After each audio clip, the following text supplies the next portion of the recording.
దేశం అభివృద్ధి చెందాలంటే మోదీ నాయకత్వం దేశానికి అవసరమని ప్రజలు కోరుకుంటున్నారని పెద్దపల్లి ఎంపీ అభ్యర్థి గోమాస శ్రీనివాస్ తెలిపారు. బీజేపీ పార్లమెంటులో బీజేపీకి పోటీ లేదని, ప్రజల ఆశీర్వాదంతో భారీ మెజారిటీతో గెలుస్తానని ధీమా వ్యక్తం చేస్తున్న గోమాస శ్రీనివాస్తో మా ప్రతినిధి Arun Kumar face to face.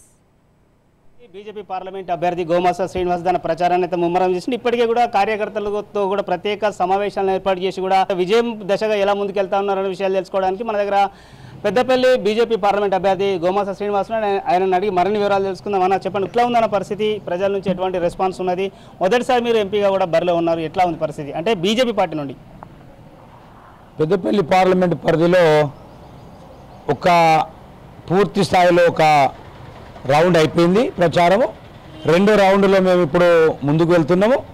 ఈ రెండో రౌండ్లో ముందుకు వెళ్తున్నటువంటి సమయంలో ఒక రకంగా చెప్పాలంటే గోదావరి పరివాహక ప్రాంతానికి ఆనుకున్నటువంటి పెద్దపల్లి పార్లమెంటు పరిధి, ఇటు మహారాష్ట్ర కావచ్చు, అటుపక్క ఛత్తీస్గఢ్ కావచ్చు, ఈ యొక్క బార్డరు రాష్ట్రాలతో కూడుకున్నటువంటి పెద్దపల్లి పార్లమెంటు పరిధిని పూర్తి స్థాయిలో మేము ఒక రౌండ్ తిరగడం జరిగింది.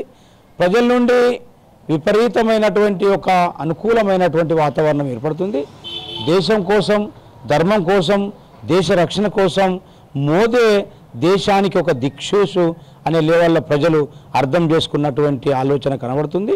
పెద్దపల్లి పార్లమెంటు పరిధిలో ఉన్నటువంటి ఓటర్లలో 90% ప్రజలు, పెద్దపల్లి పార్లమెంటు ప్రజలు పూర్తి స్థాయిలో ఆలోచించి రాబోయే రోజులలో పెద్దపల్లి పార్లమెంటుని భారతీయ జనతా పార్టీ వైపు గెలుపుకు పూర్తి స్థాయిలో సహకరిస్తున్నట్టు కనబడుతుంది. రైట్, ముఖ్యంగా కూడా ఏదైతే బీజేపీకి సంబంధించి కూడా పూర్తి స్థాయిలో కొంత సీనియర్ నాయకులు అయితే మీతో కలిసి వచ్చేటువంటి పరిస్థితి లేదు, కలిసి రావడం లేదు, ఎట్లా ఎందుకు అంటే గ్యాప్ ఏర్పడతా ఉన్నది? నాకు తెలిసి ఈ యొక్క ప్రశ్న అనేది ఉత్పన్నం కాదు. భారతీయ జనతా పార్టీలో గ్రూపులు అనేటివి లేవు. భారతీయ జనతా పార్టీలో ఉన్నటువంటి ప్రతి కార్యకర్త కాడ మొదలుకొని నాయకుల వరకు అందరూ కూడా ఈసారి మోడీని గెలిపించుకోవాలి. మోడీ యొక్క చరిష్మా దేశానికి అవసరము. దేశంలో మోడీ ఉంటేనే భారతదేశ ప్రజల యొక్క భవిష్యత్ కానీ, ప్రజల యొక్క ప్రతిష్ట కానీ, ప్రజల యొక్క ప్రగతి, దేశం యొక్క ప్రగతి చాలా అభివృద్ధి చెందుతుంది. కాబట్టి ఖచ్చితంగా మోడీని గెలిపించుకోవాలనేటువంటి ఆలోచనలో భారతీయ జనతా పార్టీలో ఉన్నటువంటి ప్రతి కార్యకర్త కాడ మొదలుకుంటే నాయకుల వరకు ఉన్నారు. కాబట్టి అటువంటి విభేదాలు అనేటివి లేవు.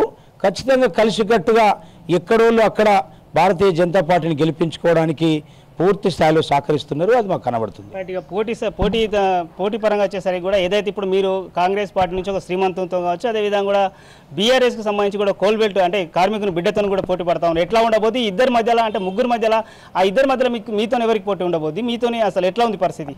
ఈ ప్రాంతంలో ఉన్నటువంటి తెలంగాణ రైతాంగాన్ని, తెలంగాణ ఉన్నటువంటి మహిళలని, తెలంగాణలో ఉన్నటువంటి రైతులని, తెలంగాణలో అన్ని వర్గాలని నమ్మించి నమ్మక ద్రోహం చేసి ఓట్లు వేయించుకొని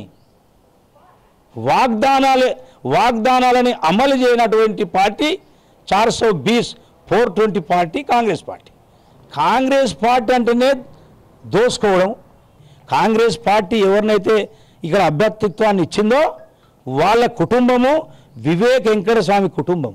వివేక్ వెంకటస్వామి అనే కుటుంబము పూర్తి స్థాయిలో ఈ ప్రాంతంలో 40 సంవత్సరాల నుండి ప్రజల నుండి ఓటు దోసుకొని, నమ్మించి మోసం చేసి ఓటు దోసుకొని, ఓటు ద్వారా వచ్చినటువంటి అధికారాన్ని అడ్డం పెట్టుకొని ఆ ప్రాంతేతరుడు కాబట్టి ఈ ప్రాంతానికి కాకుండా ఆ ప్రాంతాలలో ఇండస్ట్రీస్ పెడుతున్నాడు.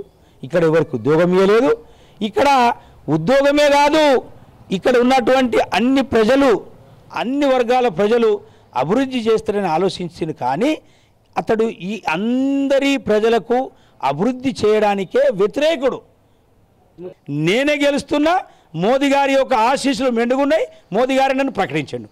అదంతా వివేక్ వెంకటస్వామి చేస్తున్నటువంటి ఒక బోగస్ ప్రచారము, ఒక గ్లోబల్ ప్రచారము. దాన్ని ప్రజలు తింపికొట్టాలని ప్రార్థిస్తున్నారు.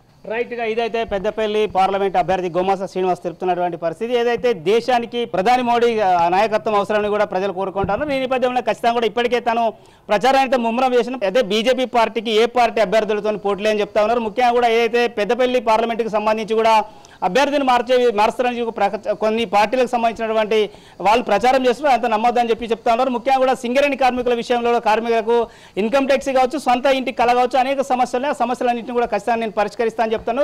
ఖచ్చితంగా కూడా ప్రజలు అదే పెద్దపల్లి సెగ్మెంట్కి సంబంధించినటువంటి ప్రజలు కూడా భారీ మెజారిటీతో తనను గెలిపిస్తారని అయితే ధీమా వ్యక్తం చేస్తున్నటువంటి పరిస్థితి. Camera person Srinivas, Tarun Kumar, Raj news, Mancherial జిల్లా.